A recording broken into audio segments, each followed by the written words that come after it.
বর্তমান সময়ে সকলেই চায় ধনী হতে, কিন্তু ধনী হওয়া এতটা সহজ কাজ নয়। যদি ধনী হওয়া সহজ কাজ হতো তাহলে আজকের দিনে দাঁড়িয়ে সকলেই ধনী থাকতো। কিন্তু বন্ধু, আপনি যদি সত্যি একজন ধনী ব্যক্তি হতে চান তাহলে আপনাকে কঠোর পরিশ্রম করতে হবে না, কিন্তু আপনাকে কিছু কঠোর বুদ্ধিমত্তার কাজ করতেই হবে। আপনি হয়তো এমন মানুষদেরকে দেখেছেন যে মানুষগুলো তাদের পুরোটা জীবন কঠোর পরিশ্রম করে গেছেন, কিন্তু তারা ধনী হতে পারেনি। এখানে আপনাকে এটা বুঝতেই হবে যে এই সমস্ত মানুষেরা কঠোর পরিশ্রম করতে পারতেন, কিন্তু কঠোর বুদ্ধিমত্তার প্রয়োগ করতে পারতেন না। এখন জেনে নিন কিভাবে আপনি ধনী হবেন। জ্ঞান অর্জন করুন। জ্ঞান এমন একটি অমূল্য সম্পদ যার কোনো সীমা হয় না। জ্ঞানের দ্বারা আমরা যে কোনো সমস্যা থেকে বেরিয়ে আসতে পারি। আপনার যদি ভালো জ্ঞান থাকে তাহলে আপনি ভালো অর্থ উপার্জন করতে পারবেন এবং সেই অর্থকে আপনি আপনার পরিমাণ মতো সঞ্চয় করতে পারবেন। আপনি যদি অর্থকে সঠিকভাবে ব্যবহার করতে না পারেন তাহলে আপনি জীবনে যত অর্থই উপার্জন করেন না কেন আপনি সেই অর্থকে কখনোই সঞ্চয় করতে পারবেন না। তাই সবথেকে গুরুত্বপূর্ণ হলো আমাদের সঠিক জ্ঞান। নিজের জীবনে একটি বড় লক্ষ্য নির্ধারণ করুন। বন্ধুরা, ধনী হওয়ার জন্য দ্বিতীয় সবথেকে গুরুত্বপূর্ণ বিষয়টি হলো নিজের জীবনে একটি বড় লক্ষ্য নির্ধারণ করুন। আপনার জীবনে যদি কোনো বড় লক্ষ্য না থাকে তাহলে আপনি জীবনে কখনো ধনী হতে পারবেন না। আমাদের জীবনে সাফল্যের চাবিকাঠি হলো বড় লক্ষ্য নির্ধারণ করা। যদি আপনার লক্ষ্য আপনার কাছে স্পষ্ট না হয় তাহলে এটি স্পষ্ট করা কখনোই সম্ভব নয়। জীবনে লক্ষ্য ছাড়া সাফল্যের শিখরে পৌঁছানো সম্ভব নয়। লক্ষ্য হলো সাফল্যের ভিত্তি। তাই আপনি যদি নিজেকে সফলতার স্বর্ণ শিখরে দেখতে চান তাহলে আপনাকে আপনার লক্ষ্য সম্পর্কে স্পষ্ট হতেই হবে। আপনি যদি একজন যুবক হন তাহলে আপনাকে ব্যবসাটি ভালো করে বুঝতেই হবে, তা না হলে আপনি ব্যবসায় সফলতা পাবেন না। আপনি যদি ব্যবসা করতে ভয় পান তাহলে আপনি চাকরি করতে পারেন।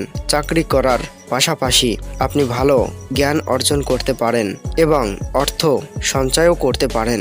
বুদ্ধিমান মানুষের সঙ্গে সম্পর্ক করুন।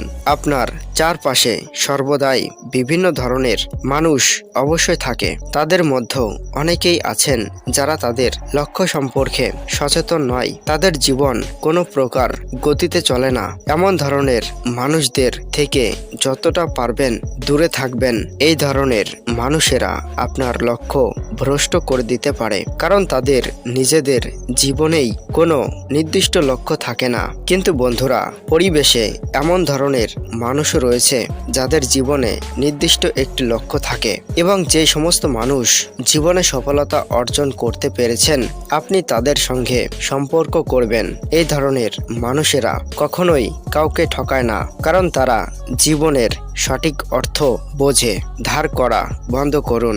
আপনি যদি কোনো ব্যাংক বা মানুষের কাছ থেকে টাকা ধার নিয়ে থাকেন তাহলে হতে পারে আপনি সেটা শোধ করতে দীর্ঘ সময় ব্যয় করেন। প্রতি মাসে ঋণ পরিশোধ করতে যদি মাসের পর মাস ব্যয় করতে হয় তবে আপনি যা উপার্জন করছেন তা আপনি কখনোই অর্জন করতে পারবেন না।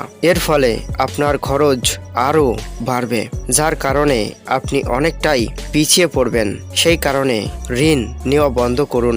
কখনোই টাকার সমস্যা দেখা দিলে তবুও ঋণ করবেন না। ঋণ করা এই অভ্যাসটির কারণে আপনি ধনী নাও হতে পারেন। তাই আপনি যদি একজন ধনী ব্যক্তি হতে চান তাহলে ঋণ করা বন্ধ করুন।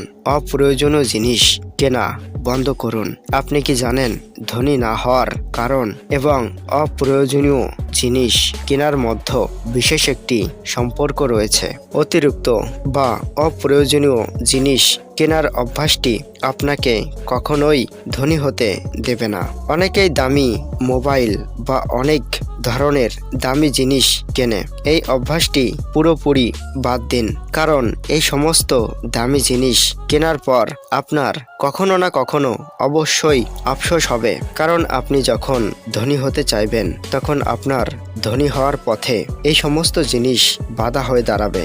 কারণ ধনী ব্যক্তিরা কখনোই অর্থকে ব্যয় করে না, বরং অর্থ সঞ্চয় করেন আর আপনি যতদিন অর্থ সঞ্চয় করতে না পারবেন ততদিন আপনি ধনী হতে পারবেন না। তাই আপনি যদি সত্যিকারের ধনী ব্যক্তি হতে চান তাহলে আপনি আজ থেকেই অপ্রয়োজনীয় জিনিস কেনা বন্ধ করুন এবং পরিশ্রম করে যেই অর্থ আপনি উপার্জন করছেন সেই অর্থকে সঞ্চয় করুন। দেখবেন আপনি খুব অল্প সময়ে ধনী হতে পারবেন। ভিডিওটি সম্পূর্ণ দেখার জন্য আপনাদেরকে অনেক অনেক ধন্যবাদ।